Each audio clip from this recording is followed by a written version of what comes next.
There's a good chance that no one will see this post. But if another human is listening to this, then I just want you to know that I'm sorry. I know no amount of apologies can fix the damage that I've inflicted upon the world, but I want you to know that from the bottom of my heart, I'm sorry. If there was anything that I could do, if I could sacrifice my life to offset all the harm that I've brought into this world, I would do so without hesitation, but the monster that I've helped create is far too powerful to be stopped. There's no way back. If this brings you any pleasure, me recording this confession is without a doubt going to lead to my death. My employer does not take kindly to people interfering with his plans, and he has enough wealth and power to ensure those who cross him don't survive to talk about it. A part of me knows that even this post is not destined to survive in the public record for long. Any piece of media referencing the machine, or anything even remotely tied to it, is going to trigger a dozen keyword alarms. The algorithms are going to bury my warning in a sea of other posts and ensure that any damage I could cause to the system is negligible. But the least I can do is try to warn you of what I've created. For most of my adult life, I've worked with social media to interfere in elections, to manipulate the stock market. My clients have ranged from insatiable investors to brutal despots. I've sown seeds of panic and rage all across the world, but nothing compares to the carnage that my most recent employer required me to put into motion. For the past 5 years, I've worked in social media recruitment for a death cult. My team was given instructions to design a content funnel for users to fall through in order to generate recruits. With some light adjustments to people's news feeds and a couple months of exposure, we could convert just about anyone into a servant of the machine. I cannot stop the machine. I cannot prevent the flames that it will bring into the world, but I hope that with detailing the nature of the system we designed, I can save someone. There are 6 steps that the system goes through during the recruitment process. If any of this sounds familiar, I implore you, put down your phone, stay off of social media, and enjoy what little time you have left before my employer's plan comes into fruition. Number 1, isolate the user. Happy people seldom make for good cult recruits. The first step of the content funnel is to chip away at one of the biggest predictors of life satisfaction, the feeling of belonging.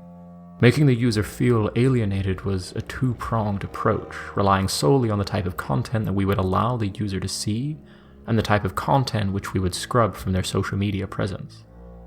Over the span of a couple of weeks, we would ensure that the user's regular feed of other people's lives would exclusively consist of one of the brightest highlight reels. Engagements, babies, new homes, personal triumphs. The system knows when something is being celebrated. With a couple of adjustments, we would ensure that the user's digital path would exclusively lead through festivals of personal triumphs and milestones of a life well lived. If the user were to decide to add their own achievement to the carnival of success, the second function of our isolation algorithm would come into play. The system knows when something is being celebrated. It would ensure that whatever successes the user had to share with the world would be shared quietly. Throwing parties that no one comes to makes a person feel alone and cut off from the rest of their community. Cults feed on loneliness. Adjusting content prioritization to manipulate emotional states isn't a completely novel idea. Back in 2014, a group of researchers tested out various algorithms on nearly 700,000 unsuspecting Facebook users to study their altered emotional states. When the media caught wind of the experiment, they created a firestorm that lasted for almost a week, before everyone calmed down with non-committal promises to never do it again. Sometimes I wonder what it would have looked like if our operation were uncovered in the early days. Our reach was much broader than a measly 700,000 users, and we would do worse things than just make people sad. we did considerably worse things. Number 2, remind the user of their fragility. With the seeds of doubt that the user has done something wrong with their life planted in their head, the system would move on to the second phase, to remind the user that their body is fragile. The type of content that we used for individual users differed wildly. Some were prone to envy and reacted strongly to mountain bike videos through dangerous slopes or impressive physical feats they could never achieve, whilst others were more reactive to videos of violence, photographs of deadly accidents, and other assorted bits of gore. Either way, the aim was simple: to ensure that the user is reminded how delicate and easily breakable their body is. Their digital footprint would let the system know how to best get the information across. There was only one type of media that my employer wouldn't allow to appear on potential recruits' feeds: workplace accidents involving heavy machinery. Any sort of content that would tie factories to pain was strictly forbidden. Working on the machine wasn't meant to be associated with pain. It was meant to bring salvation. Number 3, pivot the user's interests to manual labor. With the user both doubting the usefulness of their body and their role in society, the system would transition to the next stage, pivoting the user's interest towards manual labor. Crafting videos would be the most common newsfeed fodder, but there were sizable populations of users that reacted better to do-it-yourself home construction projects or weapon restoration videos. Either way, the aim was undivided: to stress the importance of work done with the user's hands and to set the stage for the factory videos. An unprompted video of a car factory might seem out of place on a regular news feed, but when it's positioned snugly between instructions on how to make a battle axe at home and footage of a group of boys digging out a swimming pool in the jungle, a factory video doesn't seem too suspicious. The system would be patient. It would only slide in the industrial videos if it knew most users wouldn't notice. Over weeks and months, the system would start to plug in compilations of factory videos into the user's newsfeed. Footage of heavy machinery became the standard for their digital existence. Through those videos, a path was forged towards showing the potential recruit the machine. Step 4. Make the user aware of the work being done for the machine. People don't scroll on their phones at peak intellectual capacity. They scroll when they're hungover in the back of an Uber. They scroll when they're trying to avoid conversation at a bus stop or when they're trying to fall asleep. No one's brain is working overtime. The user's barely aware of what's on the screen anyway. They're just taking in some mental junk food before returning back to real life. Their guard isn't up. Their minds are malleable. After a couple of weeks, they'd stop questioning the factory videos. There is, after all, something mighty pleasing about watching repetitive mechanized work. There's a sense of satisfaction that those videos provide. They'd sit back and consume hours of scattered factory footage a week, and then, when the system could be sure that they are in a docile state and not around anyone else, it would show them the work being done for the machine. Bored on a couch, half listening to a movie, the user would pull out their phone. They'd scroll through their news feed and stumble upon another one of the factory compilation videos. Footage from a toothpaste factory, a person speed-weaving blankets, a shot of a man in sweaty blue overalls cleaning the metal rods that are heading towards the machine. More footage from a toothpaste factory. The system would throw in just a quick little glimpse of the horror and gauge the user's reaction. If they didn't question anything, if they just consumed, the system would throw in another glimpse in the morning. Shots of machines attaching screws to wheels, face masks being stitched together and thrown onto a big pile, tears cutting through the soot as the workers in blue overalls slave away for the machine, footage of donuts being filled up with jelly. Thoughts of the machine would snake their way into the user's head. They'd find themselves grasping at vague memories of some metal monstrosity demanding more offerings, but they well, they wouldn't have the faintest idea of where those images came from. The system would continue its onslaught, slowly showing more and more and more with each video. Skateboards being painted by a spray gun, the hoarse howling of the workers, cigarette packs being filled in, the blistered hands worshipping the machine through their labor, rice being measured and packaged, the never-ending assembly line of rusted metal for the machine, the wails, the screams, the pain, stacks of the newest smartphone being shipped in absurdly sized boxes. On a long enough time scale, the exposure to the videos would alert even the most docile of users.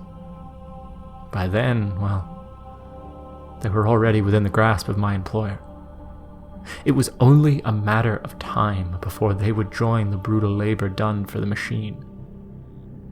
All that was needed from the system was damage control. Step 5. Isolate the user's pleas for help. The user finds themselves at a bar with some friends. The strange videos that appear in their news feed worry them, but they figure they'll keep it to themselves, unless there's an appropriate lull in conversation. After a couple of beers, that lull begins. The user leaps at the opportunity to speak, to describe the discomforting videos they've been seeing on their news feed. This catches people's attention. They want to see the alluring carnage. The user takes out their phone. They're met with nothing but cooking videos. Pictures of pets and essays about transcendental hiking trips.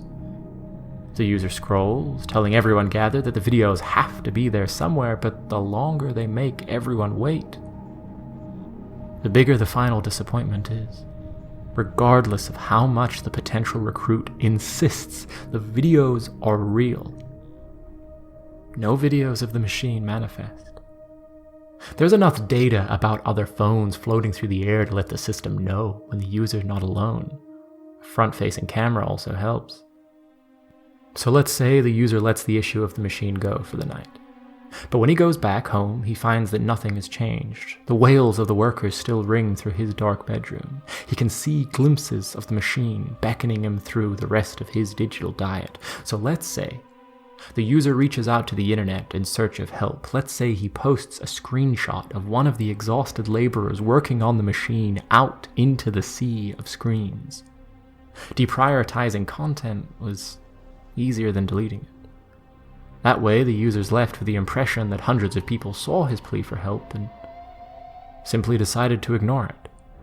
Confused, demoralized, and doubting their own sanity. That was exactly the state of mind which my employer demanded from his potential recruits. Step 6. Retrieve the user. Up until this morning, my knowledge on the final step of the recruitment process was limited.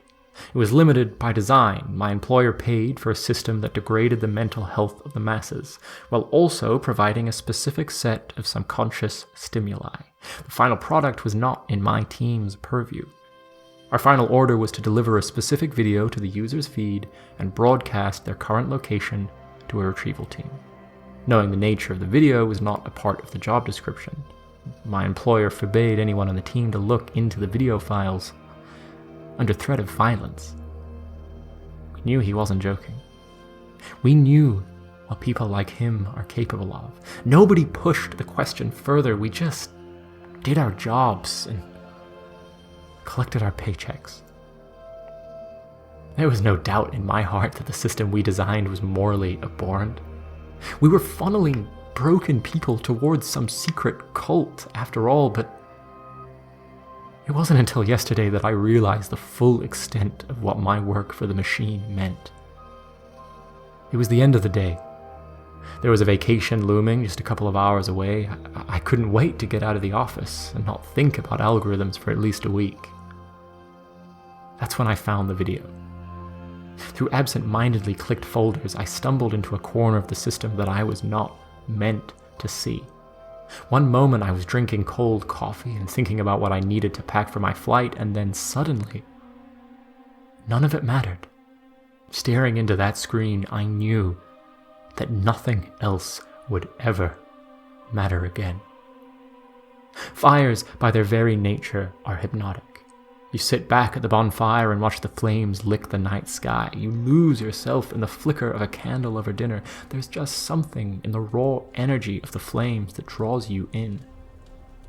I've never really thought about that feeling before, but it's the only way that I can describe what was on that screen. From my desktop monitor, a hypnotic fire burned. Yet where watching a crackling fireplace is a gentle tug on one's attention, the fire on my screen was a stranglehold. Everything else in the world disappeared. It was just me and the flames. Even the rest of the video was difficult to make out. It was filmed in some sort of factory. There was a metal structure containing the blaze. It looked like a giant mouth. But none of that mattered. All that mattered were the flames. They burnt with furious zeal. They demanded more air, more fuel, more of my attention. But my mind was completely blank. All I could do was focus.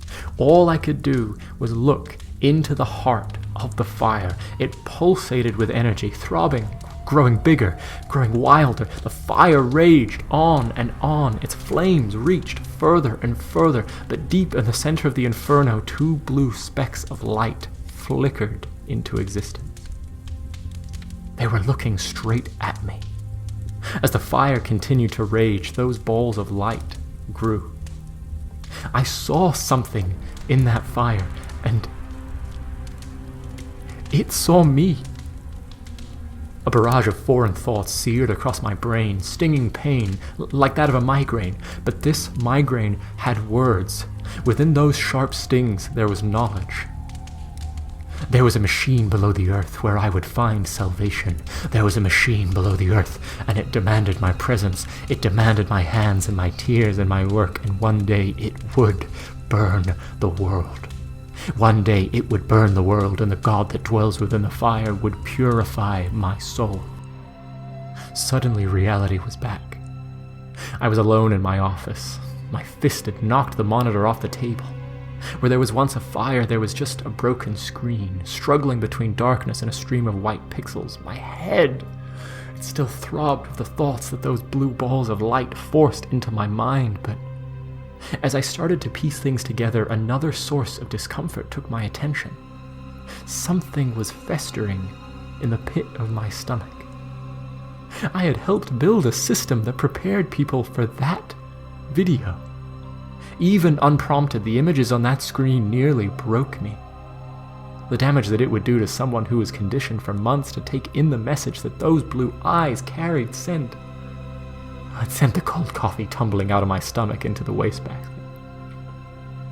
My employer was building a machine that would unleash a horrible power beyond human comprehension and burn the world to mountains of ash. And I had helped him. I had brought him countless recruits to work on this demented task. I was responsible for the machine. In an attempt to rid myself of the guilt, I gathered all the data I could find. I put together every breadcrumb of information about the recruits that were still on the servers. I backed up the entire system for evidence. I found the location that the recruits were being sent to. All of that information was backed up on a drive to use as evidence. Then I fled the country.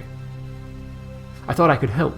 Any journalist, any law firm, any self-respecting government could take this information and prevent the machine from ever burning again. I was going to find a quiet cafe somewhere and send out the evidence to as many news outlets and agencies as I could. I thought that undoing the damage was possible. Yet now, as I sit here in a dingy internet cafe in Berlin, all my hopes have gone up in flames. The hard drive is empty. I was careful when I copied those files. I thought I was saving the whole world from a fiery death, but the hard drive is completely empty. I have no evidence of the machine except for my word, and there's an entire system designed to make sure no crowd will ever hear me speak. So I came here, to a corner of the web where I might at least help a soul or two escape from the machine's clutches. I came here in the hopes of easing my guilt. If you see any factory videos on your newsfeed, put your phone away. Put your phone away and try to enjoy as much of your life as you can. Be kind to yourself. Bring joy to others. Do whatever makes you happy, because one day soon this will all end. My employer's project will be finished. The contraption beneath the ground will spark to life, and we will all burn in the roaring flames of the machine.